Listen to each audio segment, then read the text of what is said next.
بسم الله الرحمن الرحيم، والصلاة والسلام على خاتم النبيين سيدنا محمد صلى الله عليه وسلم. السلام عليكم ورحمة الله وبركاته. أنا وعدتكم في الفيديو بتاع يوم الاثنين إن احنا هننزل فيديو يوم الخميس بعنوان غش الثعالب. طريقة غش الثعالب دي أنا اللي بسمي المسميات يا جماعة، يعني مش واحد مثلا يسأل حد يقول له يعني إيه طريقة غش الثعالب، لا، يعني أنا بشوف أقرب حاجة لطريقة الغش وبسميها بيها. يعني الفيديو اللي فات بتاع اللي قبل اللي فات بتاع طريقة غش الضفدعة، عشان يعني الحمامة كانت شبه الضفدعة. المرة دي بقى عشان الثعلب من ضمن صفاته المكر والخداع، فأنا سميتها طريقة غش الثعالب. طبعا لقيت في يوم من الأيام كده منشور لحمام ابن استيراد، وطبعا الشخص ده للأسف برضو مشهور قوي، وعامل منشور وحاطط فيه صورة. أنا هسيب لكم صورة المنشور، صورة وفيديوهين. فطبعا تواصلت معاه هاتفيا وقلت له حضرتك انت قايل في الفيديو، طبعا انا هسيب لكم الفيديو كمان بالصوت بس في نص الفيديو كده، انت سايب في منشور بيقول ولاد استيراد، وانت في فيديو من الفيديوهات انت بتقول حمام بختم الشركة الفرنسية ودول ولاده. قال لي ايوه. قلت له طب حضرتك انا محتاجهم، يعني انا محتاج الحمام ده. قال لي ماشي، بكم الاسعار؟ قال لي ب 500 جنيه. قلت له حمام ابن المستورد ب 500 جنيه شغال. قلت له الزغاليل والشبابات ب 350 300 و 350. فقلت له بس بعد اذنك انا طالب منك طلب صغير، يعني ممكن تبعت لي فيديو لصورة الاهالي اللي بختم الشركة الفرنسية، لان احنا بقالنا فترة طويلة بنعاني من المشكلة ديت، وفي ناس كتيرة بتدخل يعني تنصب يعني بالموضوع، ويا ريت بس عشان يتحقق من الامر وخلاص، والحمد ده كله انا هاخده. قال لي تلت ساعة بالظبط وابعت لك الفيديوهات. فانا طبعا عرفت اسمه وعرفت هو منين وعرفت هو بيتكلم على ايه، فتواصلت مع اخويا وصديقي، يعني عنده حمام بختم الشركة الفرنسية، اخ من ضمن الاخوة المحترمين جدا يعني، وعنده حمام بالختم، يعني هو جايب حمام مستورد بختم الشركة الفرنسية. فانا سألته برضو عشان ما نظنش في حد سوء او حاجة، ممكن يكون هو الشخص ده اللي مديله الحمام، مفيش مشكلة، بس السعر بقى فيه مفارقة جامدة، يعني شغال ب 500 ازاي؟ المهم بالفعل الشخص تواصل معي على الخاص، وحط لكم طبعا كل حاجة على الخاص زي ما احنا متعودين، وبعت لي 3 فيديوهات من ضمنهم فيديو لحمام بختم الشركة الفرنسية. فلما تواصلت انا بقى مع صديقي قال لي فعلا انا مديله حمام، بس اديت له الحمام المصري، يعني كان عندي زيادات مصريه كتير وانا حبيت اخف العدد واقتصر الامر على الاستيراد يعني. قلت له يعني انت ما اديتلوش من المستورد ولا من ولاده ولا من الخليط بتاعه؟ قال لي لا مستحيل، مفيش ريشه طلعت من المستورد ولا ولاده ولا اي حاجه. المهم الشخص حين بقى حته المكر اللي حصلت، ان الشخص تواصل مع صديقي وقال له الناس مش مصدقه ان في حمام بختم الشركه الفرنسيه في مصر اساسا، فلو سمحت ممكن تبعت لي فيديوهات عشان ابقى اوريها للناس اللي مش مصدقه. وصديقي بكل طيبه يعني صور الفيديو فعلا وورى لهم الختم، وهحط لكم الحاجات دي بس هنغمش عليها بصراحه، يعني هنغمش عليها كده عشان ما تبانش هي ايه، بس الختم هيبان. وصديقي فعلا بعت له الفيديو، بعت له 3 فيديوهات، هو بعتهم لي على الخاص، وللاسف هسيب لكم الرساله صوتيه برضو دلوقتي نسمعها مع بعض، هي مش هتكمل كام ثانيه كده عشان تعرفوا اللي انا بحكي فيه.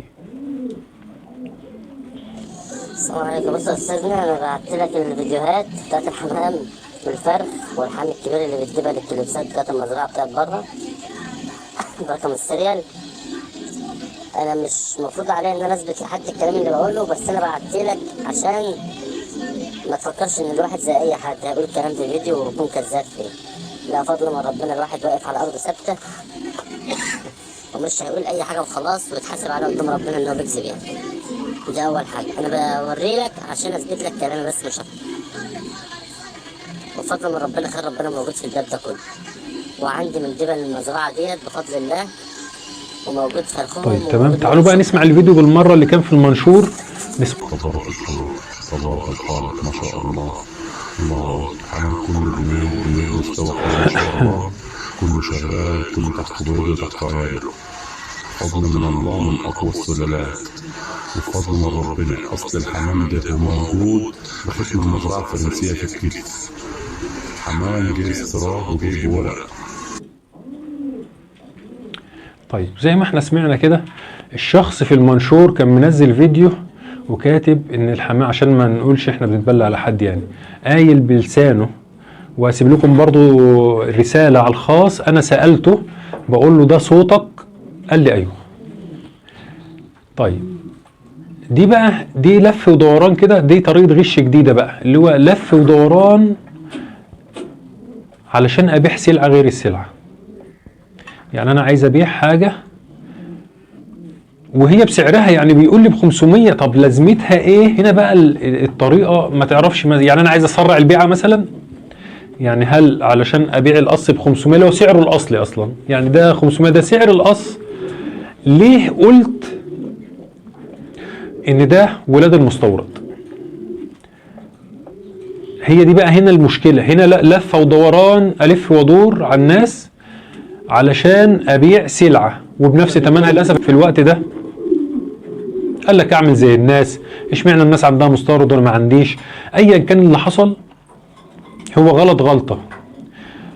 لما صاحب الحمام الاصلي شاف المنشور ودخل علق تعليق، الشخص حذف المنشور وخلاص، وما عادش بقى بيتكلم في استيراد ولا بيتكلم في حاجة، والموضوع انتهى. هو حمام عادي وب 500 جنيه. طب ما كمل الاول، ليه تقول بالختم وليه تقول ده ولاد الختم وليه تقول كذا، مع ان انت بتبيع اصلا باسعاره الطبيعيه، يعني انت مش بتزود ولا حاجه. 350 فده سعر طبيعي ويمكن اقل من الطبيعي شويه، بس ليه اللفه بتاعت بختم الشركه وفيديوهات وتقول حمام اهاليه بختم؟ طريقه لف ودوران احنا بنقول عليها مكر، يعني مكر وخداع، اللي هو زي الثعلب يعني. بس الراجل ده يعني شهاده لله، بعد اللي انا شفته بعد ما نزل المنشور وتواصلنا مع صاحب الحاجه عشان ممكن يكون هو اللي بيعها له ومش عارفين سعرها او الى اخره، واللفه دي دارت، الراجل حذف المنشور ما عادش بيتكلم في الموضوع. فتقريبا دي بتبقى انتكاسه للشخص، غلطه كده ما خدش باله منها، الشيطان في وقت معين يعني زين له الموضوع. بس لما بيجي حد في السكه، يعني صاحب الحمام لما بعت له تعليق، فالراجل تدارك الامر ورجع عن اللي هو بيقوله والموضوع انتهى. في ناس تانية بقى مكمله، يعني انا في زمان في ناس استغلت موضوع الثعالب ده برضه، وخد من الفيديوهات بعض لقطات للاختام، وكان بيبيع الحمام بتاعه على انه ابن الصور دي، وهو عمره لا اشترى من عياله ولا اشترى منه ولا اي حاجه. وبرضه كان راجل حسيس وعنده دمه، يعني لما طلعنا وقلنا ان الراجل ده مش كويس والحاجه اللي هو بيقولها دي غلط، برضه هو تدارك الامر وما عادش بيتكلم في الموضوع، والموضوع خلص برضه. وغيرهم يعني 80% من اللي بيعمل الحركه دي بيتدارك الامر، وبتبقى كانها رساله من ربنا وبيرجع بسرعه وخلاص والموضوع يخلص. ولكن في 20% مهما تعمل ومهما تقول ما بيرجعش ورا، خد طريق وماشي فيه مهما تعمل بقى. يقول لك ربنا بعتهولي، ده رساله من ربنا، مفيش الكلام ده، مفيش الكلام ده. هو عمال عايش ومكمل ومش همه اي حاجه، ولا بيفكر في اي حاجه غير ان هو يكسب فلوس من ورا الموضوع ده. لكن بما يرضي الله، على مدار السنتين اللي فاتوا احنا قابلنا ناس كتيره بتقول على موضوع اللحم الفرنساوي المستورد وحمل لحم بختم الشركه الفرنسيه، واول ما بندخل ونتكلم معاهم وكده الموضوع بينتهي، بيبقى يا اما مش فاهم يا اما بيعمل زي الناس، يعني حاجات من هذا القبيل. هضرب لكم مثل بسيط. الحمام ده يا جماعه ده زغلول سيلفر، تمام؟ ده الاهالي بختم الشركه الفرنسيه، تمام؟ طيب زي ما قلنا في مواصفاته ان هو ساعات بيطلع فيه ريش ابيض في الدماغ او في الجناح، واحنا بنحاول نثبت اللون السيلفر اللي هو المصريين بتحبه يعني. طيب الجوز ده اولا السيلفر اللي بختم الشركه الفرنسيه مش موجود عند حد في مصر، عشان لو حد قال لك عنده حمام سيلفر، انا باكد عليكم اهو، حمام سيلفر بختم الشركه الفرنسيه مش موجود عند حد في مصر، تمام؟ عشان ما حدش يقول لك عنده سيلفر مستورد. لو قال لك بقى وارد الخارج، اهو وارد الخارج زي كده اهو، زي كده، وزي اللهم صل على محمد،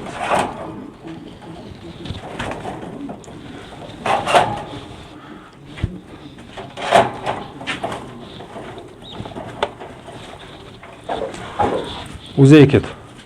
ده وارد الكويت يا جماعه، لابس دبل اخضر وازرق اهو، المستورد لابس برتقاني واصفر، تمام؟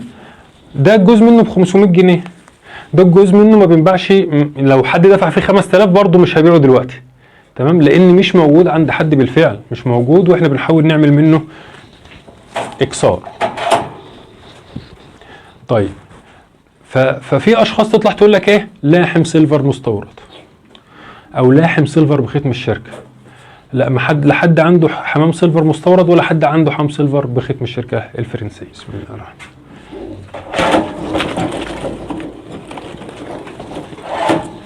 ده يا جماعه شاب عليه 6 ريشات، تمام؟ شايفين يا جماعه اللحمه اهو، ده لحمه اهو، شايفين؟ طيب احنا قلنا قبل كده لو الصفه دي موجوده بس خلاص، طب روح. الصفه دي لو موجوده يا جماعه في اي حمام اشتريه وانت مغمض. لو انا قلت لك عندي حمام مستورد وعندي الزغاليل فيها عضله الصدر او ازدواجيه لحم الصدر، اشتريه وانت مغمض. بس انا الفيديو ده حبيت اتكلم عن الناس اللي بتعرض سلعه وتبيع سلعه اخرى بمكر وخداع. يا رب الفيديو يكون عجبكم، شكرا، والسلام عليكم ورحمه الله وبركاته.